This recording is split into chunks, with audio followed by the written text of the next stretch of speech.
Hi అండి. Welcome to my channel stitching ideas by Swathi. ఈరోజు video వచ్చేసి లాస్ట్ వీడియోలో మనం బ్యాక్ పార్ట్ ఫ్రంట్ పార్ట్ ఎలా కుట్టుకోవాలో చూసాం కదండి. డాట్స్ వేసి చూపించాను. మొత్తము షేప్ పట్టీలు కూడా తయారు చేసుకున్నాను. దాన్ని షేప్ పట్టీలు ఎలా జాయిన్ చేయాలి, అదేవిధంగా ఉక్స్ల పట్టీ కాజాల పట్టీ ఎలా కుట్టాలనేది ఈ వీడియోలో చూపిస్తాను. ఎందుకంటే ముఖ్యంగా ఇది కొత్తగా నేర్చుకునే వాళ్ళ కోసం చూపిస్తున్నానండి. నేను వాళ్ళకు ప్రాపర్గా బ్లౌజ్ కుట్టడము రాని వాళ్ళకి 1 బై 1 ఎలా కుట్టాలి ఒకదాని తర్వాత ఒకటి అనేది నేను ఈ వీడియోలలో పెడుతున్నాను. పార్ట్ 1 అని దానికి పెట్టాను అనమాట. 4 days బ్యాక్ కుట్టిన దానికి పార్ట్ 1 అని పెట్టాను. ఒక 4 భాగాలుగా విడదీశాను. ఈరోజు వీడియో 2 వస్తుందండి. అయితే ఈ విధంగా షేప్ పట్టీలు అనేది ఈ విధంగా వేసుకోవాలన్నమాట. వేసుకున్న తర్వాత మనకు 3.5 ఇంచులు పొడవు ఉంటుంది కదా, ఆ షేప్ పట్టీ అనేది ముందు భాగానికి వచ్చేటట్టుగా చూసుకోండి. ఈ విధంగా ఉక్స్ల పట్టీ కాజల పట్టీ దగ్గర వచ్చేటట్టుగా చూసుకోండి. ఇలా ఈ క్రాస్ ఉంటుంది కదా, ఈ క్రాస్ దగ్గర ఒక 1/4 ఇంచ్ ఇట్లా లోపల బయటికి పెట్టండి. షేప్ పట్టీ అనేది బయటికి పెట్టేసి ఇట్లా ఒక 1/4 ఇంచ్ ఖర్చు పట్టుకొని మంచిగా ఖర్చు అనేది కొంచెం మంచిగా పట్టండి. మరి 1/4 ఇంచే కాకుండా కొంచెం పర్వాలేదు అన్నట్టుగా పట్టండి. పట్టేసి ఈ విధంగా జాయిన్ చేసుకోండి. డాట్ ఉంటుంది కదా, ఆ డాట్ అనేది పైకి ఫోల్డ్ చేసేసుకోండి. మీకు వీడియోలో అంత క్లియర్గా కనిపిస్తుందో లేదో, పైకి సన్నగా మలుచుకోవాలన్నమాట. డాట్ అనేది అందులో కలిసిపోకూడదు. తర్వాత ఇలా వస్తుంది కదా, దీన్ని ఇప్పుడు ఫోల్డింగ్ అనేది చేసుకోవాలన్నమాట. క్లాత్ ఏమాత్రం కనిపించకుండా మొత్తం షేప్ పట్టి దారాలు క్లాత్లు మొత్తం లోపలికి పోయే విధంగా ఈ విధంగా ఫోల్డింగ్ చేసి కుడితే కనుక సూపర్గా నీట్గా వస్తుందన్నమాట. ఇలా ఫోల్డ్ చేసుకున్న తర్వాత ఈ 2 క్లాత్లు ఇలా పెట్టేసి నేను వీడియోలో చూపించినట్టుగా ఇట్లా పెట్టేసి జాయిన్ చేసేసుకోండి. ఇలా పెట్టేసి మళ్ళీ ఖర్చు ఒక మంచి 1/4 ఇంచ్ ఖర్చు పట్టేసి మంచిగా జాయిన్ చేసేసుకోండి. ముడత అనేది లేకుండా చూసుకోండి. మనం ఫోల్డ్ చేసిన క్లాత్ కూడా మధ్యలోకి రాకుండా దూరకుండా నీట్గా కొంచెం పైకి అనుకుంటూ మంచిగా నీట్గా అడ్డం రాకుండా చూసుకుంటూ నీట్గా ఇట్లా కుట్టండి. ఇలా కుట్టడం వల్ల ఏంటంటే షేప్ పట్టీ అనేది మంచిగా నీట్గా వస్తుందన్నమాట. బయటికి క్లాత్ అనేది బయటికి కనిపించకుండా తిరగల వేసి చూసినప్పుడు నీట్గా ఉంటుందన్నమాట. కొంతమంది ఏంటంటే అది ఎలా ఉంటే అలాగే జాయిన్ చేసేస్తారు. అట్లా కాకుండా ఈ పద్ధతిలో జాయిన్ చేయడం వల్ల నీట్గా వస్తుందన్నమాట. ఎక్కువ వరకు ఇదే పద్ధతి యూజ్ చేస్తారు. ఈ విధంగా దాన్ని మళ్ళీ బయటికి తీసుకోవాలన్నమాట. ఒక కొన పట్టుకొని ఒక కొన నుంచి పట్టుకొని లాగితే వచ్చేస్తుంది. మనకి ఎక్కడైనా కుట్ల దగ్గర స్ట్రక్ అయిపోతే మాత్రం రాదు. అందుకే కుట్ల దగ్గర స్ట్రక్ కాకుండా దాని మీద కుట్ట అనేది పడకుండా చూసుకుంటూ నీట్గా కుట్టండి జాగ్రత్తగా.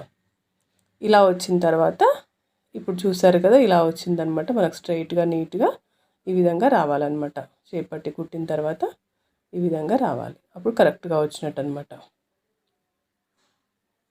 ఆ తర్వాత దీన్ని కూడా అదే విధంగా జాయిన్ చేసేసుకోండి. ఇంకొక దాన్ని కూడా అదేవిధంగా ఇట్లా పెట్టేసుకొని ఒక 1/4 ఇంచ్ కొంచెం ముందరికి పెట్టండి. షేప్ పట్టీ అనేది పెట్టేసి ఆ డాట్ ఉంటుంది కదా, ఆ డాట్ అనేది మంచిగా లోపలికి ఫోల్డ్ చేయండి. నీట్గా సన్నగా ఫోల్డ్ చేయాలన్నమాట. సన్నగా ఫోల్డ్ చేస్తే మనకి డాట్ అనేది ఇబ్బంది లేకుండా నీట్గా ఉంటుందన్నమాట. పెట్టేసి ఇట్లా జాయిన్ చేసేసుకోండి. దీన్ని లోడింగ్ పద్ధతిలో షేప్ బెల్ట్ కుట్టడం అని అంటారనమాట. ఈ విధంగా పెట్టుకొని ఇట్లా సన్నగా ఫోల్డ్ చేసుకోండి. సన్నగా ఫోల్డ్ చేసుకుంటూ ఇట్లా కింది వరకు రావాలన్నమాట. కింది వరకు వచ్చిన తర్వాత ఇక్కడ ఉంటుంది కదా, ఇక్కడ నేను కరెక్ట్గా వీడియోలో చూపించినట్టుగా నేర్చుకోండి. అప్పుడు కరెక్ట్గా ఉంటుందన్నమాట. ఇలా పెట్టేసి ఇలా కుట్టు అనేది కుట్టుకోండి. ఆ లోపల మలిచిన క్లాత్ మనకు కుట్టులోకి రాకుండా ఈ 2 ముక్కలు షేప్ పట్టి 2 ముక్కలు ఉన్నాయి కదా, అవి పట్టుకొని కుట్టాలన్నమాట. లోపల క్లాత్ లోపలికి ఉండాలి. ఫోల్డింగ్ అనేది ఏమాత్రం మధ్యలోకి అడ్డం రాకుండా నీట్గా కుట్టుకోండి.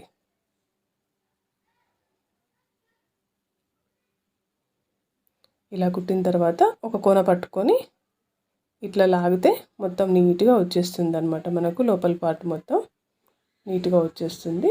దాన్ని తర్వాత క్లాత్ చేయితోటి ఇట్లా అనుకోవడమే.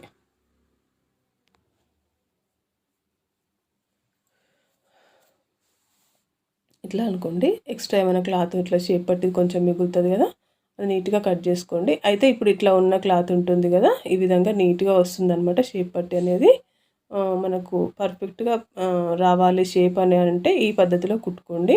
దీనికి ఇప్పుడు ఇట్లా పెట్టేసి ఉక్స్ల పట్టి అనేది కుట్టాలన్నమాట. మనం ఉక్సులు పెట్టుకుంటాం కదా, దానికోసం అని చెప్పేసి ఉక్స్ల పట్టి ఈ విధంగా జాయిన్ చేసుకోండి. ఇట్లా పెట్టేసి ఒక పావు ఇంచు ఖర్చు పట్టేసి మళ్ళీ ఈ డాట్ ఉంటుంది కదా, సైడ్ డాట్, అక్కడ చిన్న కుచ్చులాగా ఇట్లా పెట్టేసుకొని జాయిన్ చేయండి. అయితే దీనికి 1.5 ఇంచు వెడల్పు గల క్లాత్ తీసుకోండి. కూర ఉన్న క్లాత్ అయితే బెటర్ అనమాట. కూర అంటే లాస్ట్కి ఎడ్జెస్ దగ్గర హోల్స్ ఉంటుంది కదా, ఆ క్లాత్ అనమాట. అది తీసుకుంటే ఇక బెటర్, ఫోల్డింగ్ చేయాల్సిన పని ఉండదు. ఒకవేళ కూర లేని క్లాత్ దొరికితే మాత్రం సన్నగా మలిచి కుట్టుకోవాల్సి వస్తుంది అనమాట. ఆ తర్వాత ఇట్లా అనుగుడు కుట్టు అనేది వేసుకోండి లైనింగ్ పైన. తర్వాత ఇట్లా సన్నగా మలిచేసి పైకి ఫోల్డ్ చేసేసి ఈ విధంగా ఇంకొక ఫోల్డింగ్ చేయండి. చేసేస్తే ఉక్సుల పట్టీ అనేది ప్రిపేర్ అయిపోతుంది అనమాట. కుట్టు మాత్రం అంచుకు రావాలి, దీనికి అంచుకు